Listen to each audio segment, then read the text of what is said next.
Good afternoon. This is Lynn Robertson. My session is on setting priorities, and the major priority that I could see is prevention. Now, there are some things that you can't prevent, such as what you see right here. This is the Museum of Commerce, and we had just put a whole new roof on the thing. After Hurricane Ivan had torn it off from the south. And actually we finished that roof about, the weekend before Hurricane Dennis came in and ripped it off, as you can see right down here, from the north the following year. So your first priority in any case is prevention, if you at all can, and after that it's mitigation. If you want to know where you're vulnerable, the best thing you can do is ask your staff and volunteers where they see weaknesses, because they're the people at the front desk. The people at the front desk and the guides are the ones that are going to see any security problems you have, and they may see also other things that you haven't even thought of. You need to train them to think in terms of safety and security. They need to be aware of doors that should be locked, and make sure that when they're used, they are always locked behind the person who's going in, and that they latch. A locked door doesn't do anything if it's not closed. Also, keeping walkways and aisles clear of equipment is very important. And our best, most effective preventative routine is to have everybody, or have someone at least, do a weekly walkthrough of each building that we have, because there you can discover the problems while they're still small. This time of year it's termite swarming season, so you might have people actively looking out for small iridescent wings that you'll find if you've had a termite swarm. Most of our problems with water have come from, as you see in this picture, leaky air conditioning systems where the pipes haven't been cleaned out, the drain pipes. So you will find evidence of these early, and you can prevent mold from building up.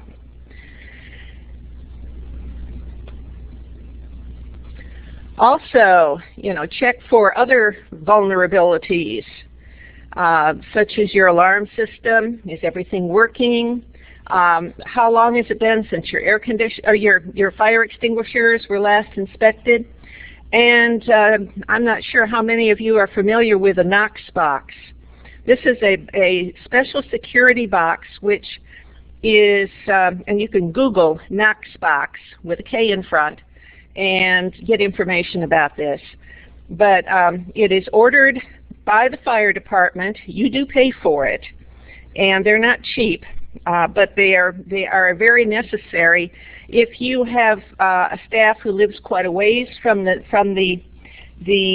site, and you have no one on site to let someone in after hours. Because if you have a fire in a secluded area which cannot be seen from outside, and you have a staff that can't get there, say, until 15-20 minutes, you can have a lot of damage that's done between the time that thing is reported and the time someone gets there to let the fire department in. You need to really cultivate a relationship with the police and the fire department and get them involved and get them aware of the importance of your agency for the community and for the school system, so that they will make a concerted effort to keep an eye on your place, and they can also tour your facilities and make recommendations both for security and also against fires. And also, you can, use an incident report form that will help you identify problem areas and identify training needs and track public behavior trends.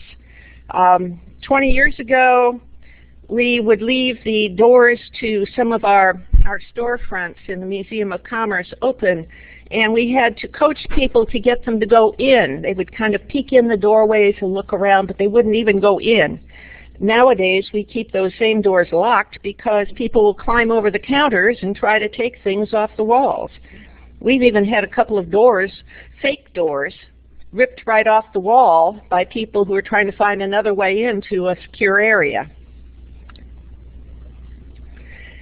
You need to have your building inspected, but if you can't afford to do that yourself, to have somebody else come in, you can do it yourself. You can do a visual inspection of your roof with a good pair of binoculars, and just check around and see what's going on, what needs to be fixed, and what is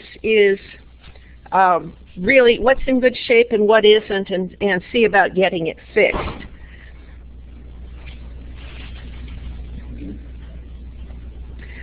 Also check for hurricane standards.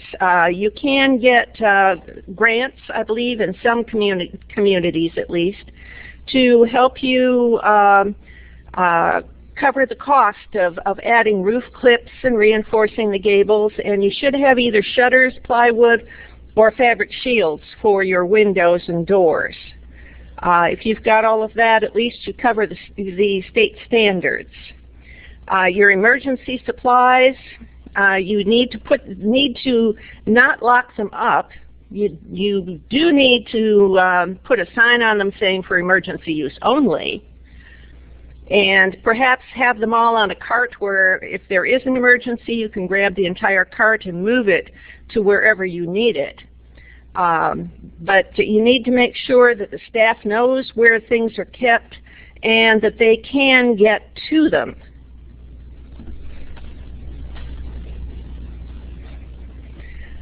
Also, do not forget about the grounds and the walkways, because there are other hazards out there.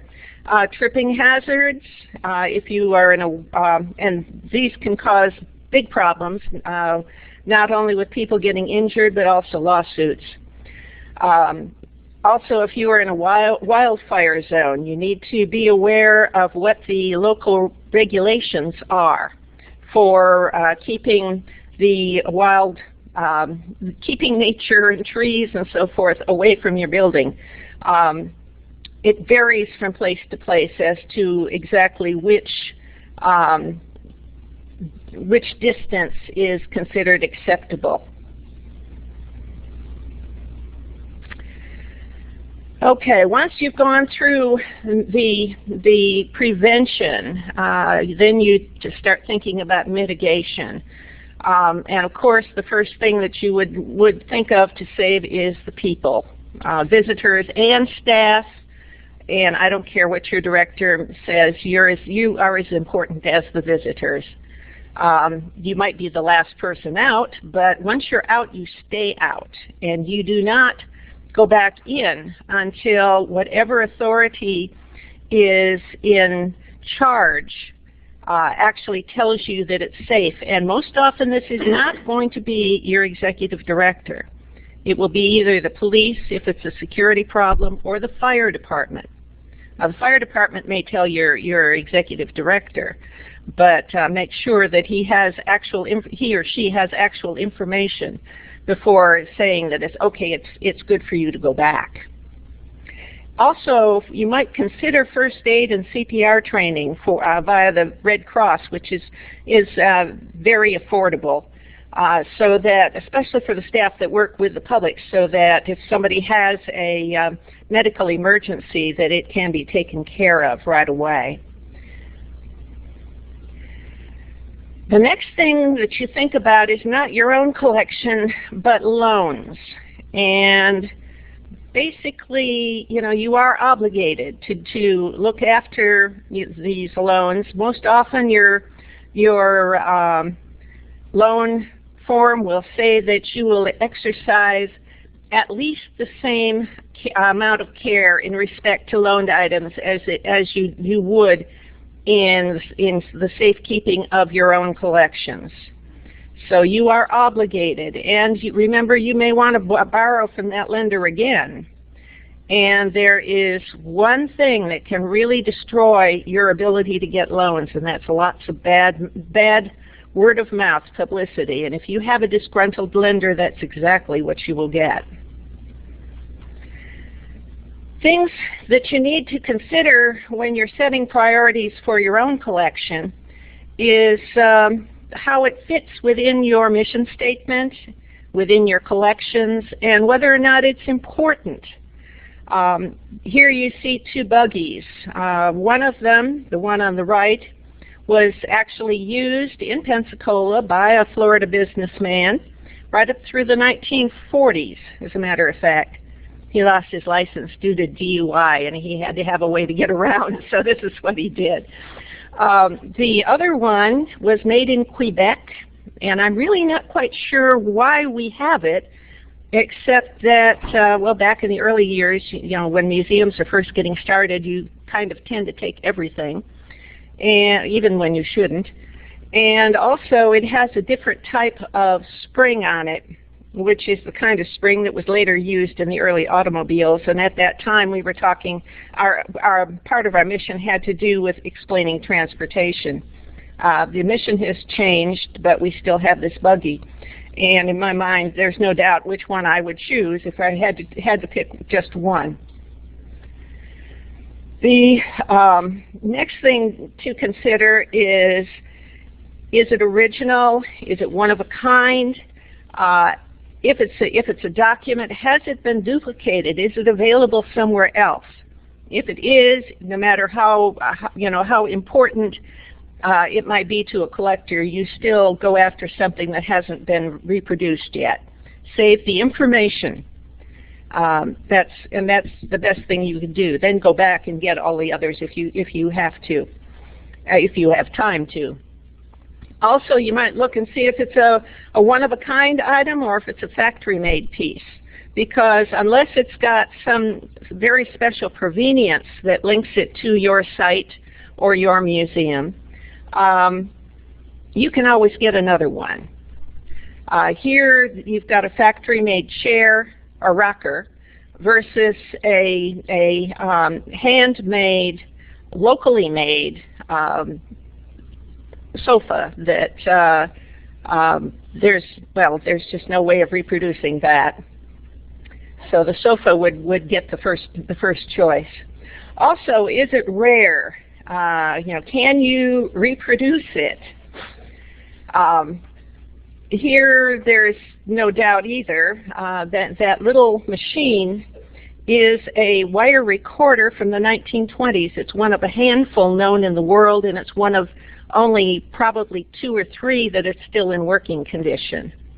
The Petrified Cat, and by the way, it was named Petrified Cat when we got it, with a lot of other items. It was an all or nothing collection. It would not even be on exhibit if I and my staff had something to say about it, but it's very popular with the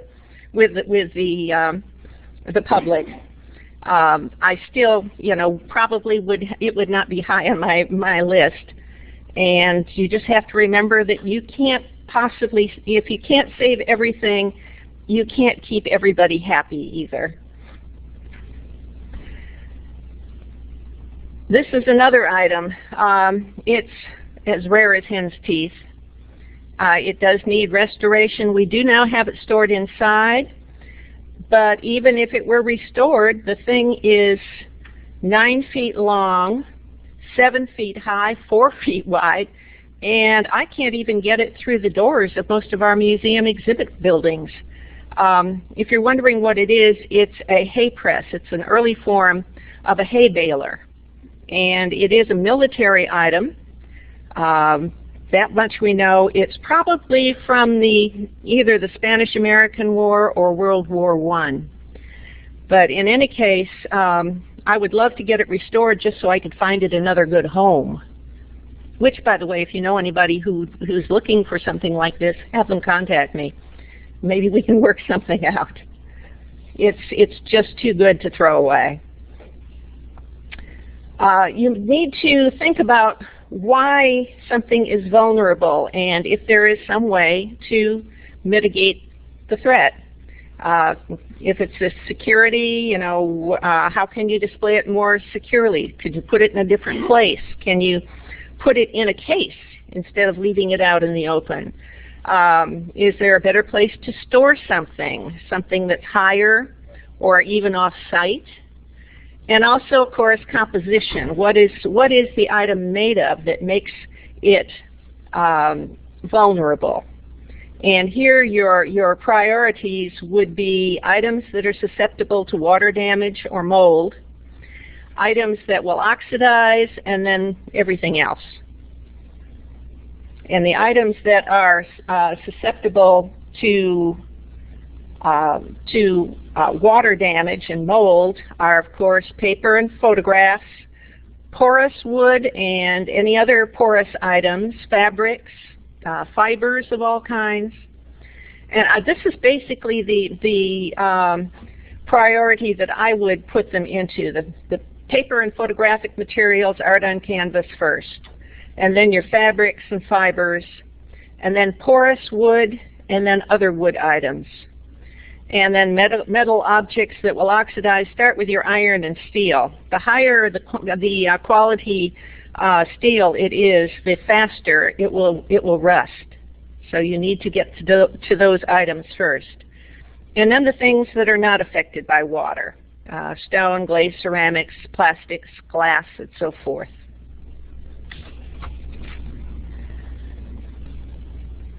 Ah, that was fast. Okay. Yes. Someone here has a question for Knox boxes. It is for keys. It is put onto a part of your building that is either concrete or masonry, so that it is very secure. The fire department installs it, and it holds the keys for your building so that the fire department can get in. The only people that can get into a Knox box is the fire department. They're the only ones that have the keys to the Knox box. This is Miriam in Sarasota, and we have somebody with a comment in regards to the Knox box.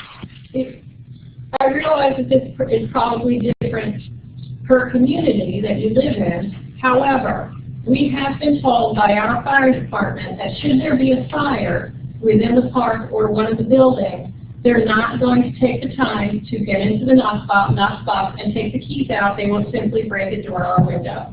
So having the key in the Knox box does not guarantee that it will be used.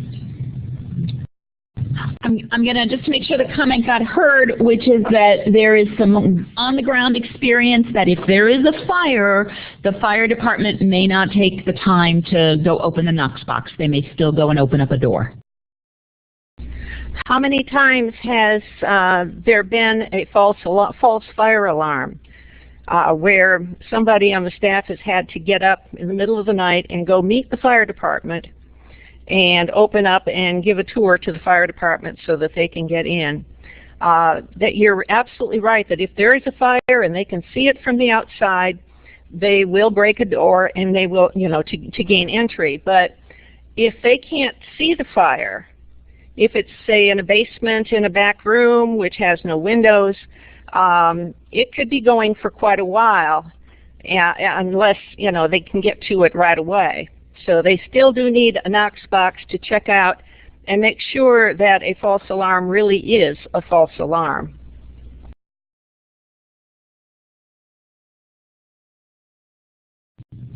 This is Miriam back in Sarasota. So pros and cons of the Knox box. Good to have, but understand its limitations. Let me ask other questions, other comments for Lynn. And Lynn, I might speak on behalf of everybody I know here in Sarasota, but I think around the state as well, that that was an incredibly informative presentation. Thank you. And so I'm looking to see and if anybody else has questions.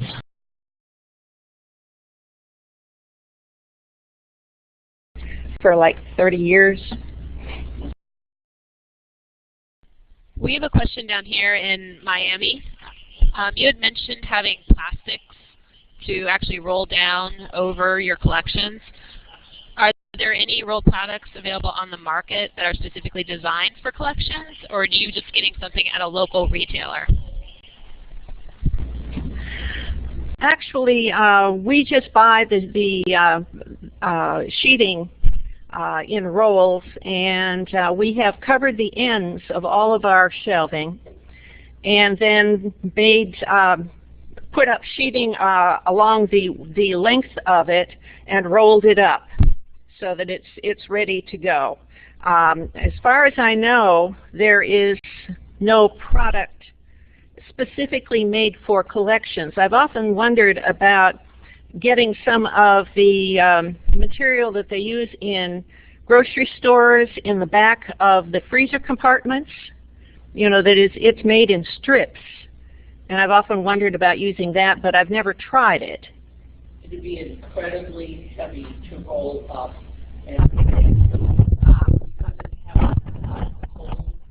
That's true. Yeah,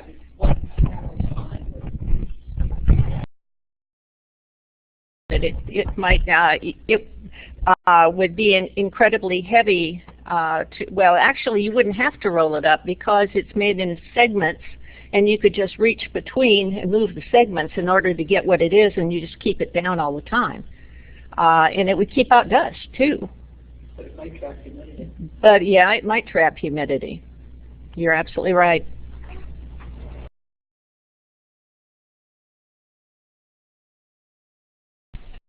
I know from working with a conservator that the main thing you want to look for is that the plastic doesn't have any kind of chemical agents on it. Some plastics will have just non-slipping agent or just kind of random petroleum products on it. So you want to make sure it's the purest type of plastic that you can find.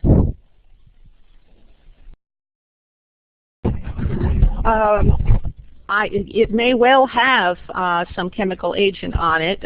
Usually the plastic that you buy nowadays is polyethylene, I believe, most of it.